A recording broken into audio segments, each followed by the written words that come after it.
Hello, everyone. Welcome to Unhindered Faith. Today, we're starting a brand new series called Made Well, based on the story of Jesus at the Pool of Bethesda in John chapter 5. And honestly, this is one of the most challenging questions Jesus ever asked someone. Because instead of immediately healing the man, Jesus asked him, "Do you want to be made well?" And at first, that almost sounds strange because of course he wanted healing, right? But the deeper you look into this story, the more you realize Jesus wasn't just asking about physical healing. He was confronting something deeper in the man's heart. And I think this question still challenges people today. The story takes place near the Pool of Bethesda in Jerusalem. You know, Bethesda actually means house of mercy. And surrounding this pool were crowds of hurting people, the blind, the lame, the paralyzed. And people gathered there every day hoping for healing. Many believed the waters would stir and that the first person in the pool would be healed. So imagine this atmosphere: desperation, disappointment, frustration, waiting. And among all of the people there was one man who had been stuck for 38 years. You see, 38 years of waiting, 38 years disappointed, 38 years surviving. And out of everyone there, Jesus walked directly to him. You see, John 5:6 says, when Jesus saw him lying there and learned that he had been in this condition for a long time, he asked him, "Do you want to get well?" And honestly, I think Jesus asked that question because sometimes people can become comfortable in dysfunction. That's hard to hear, but it's true. When something has been part of your life long enough, it can start feeling normal. Even unhealthy things can become familiar, and familiar feels safe. For 38 years, this man had lived in survival mode. At some point, his condition stopped being something he experienced and became part of his identity. And honestly, many people still live this way today. Maybe not physically beside a pool, but emotionally, spiritually, and mentally stuck. Sometimes anxiety becomes identity, failure becomes identity, disappointment becomes identity, addictions become identity. And after a while, people stopped expecting change. And this is where Jesus' question becomes personal. Because sometimes we say we want healing, but we resist the responsibility that comes with transformation. Jesus asks, "Do you want to be made well?" Not, "Do you want temporary relief?" Not, "Do you want to stay comfortable?"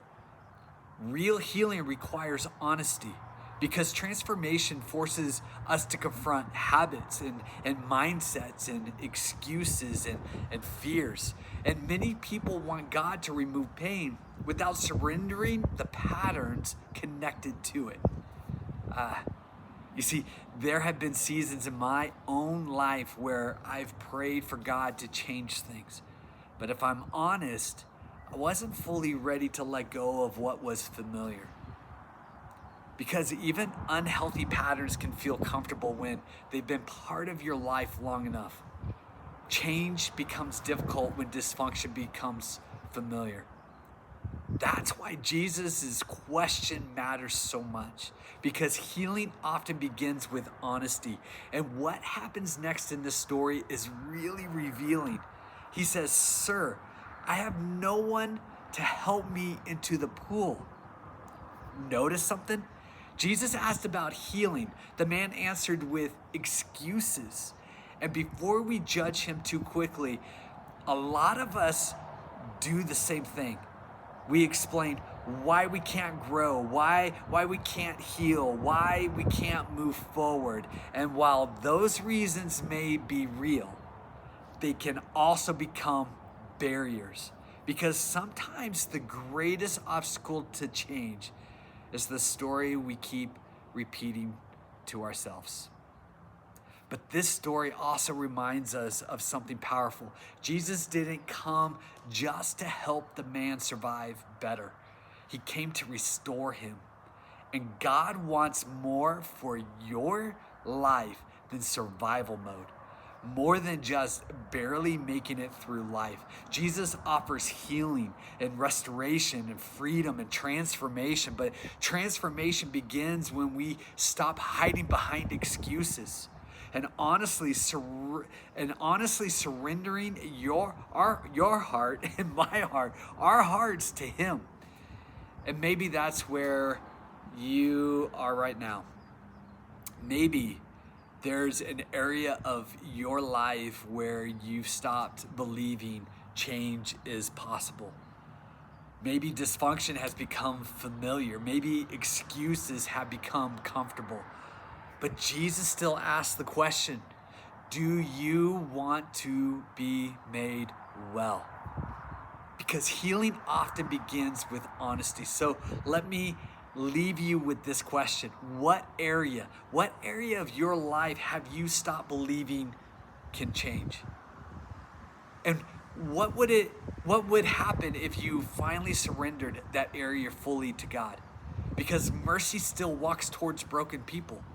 Mercy still asks hard questions, and mercy still changes lives. If this video has encouraged you, I would just ask that you would share it with someone who may feel stuck right now.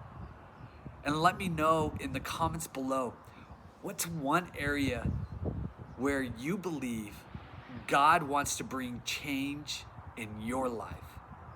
And next week, as I want to continue in next week's episode in Made Well, we're going to talk about what happens when waiting starts becoming your identity. Thank you for watching Unhindered Faith. Thank you for joining me on this journey of unhindered faith. You know, this journey all started because of situations that I was facing, and I believe that we can walk and live life with an unhindered faith because we serve a God who's not hindered by our situations. That's why we can live life with unhindered faith. Love you. Have a blessed week.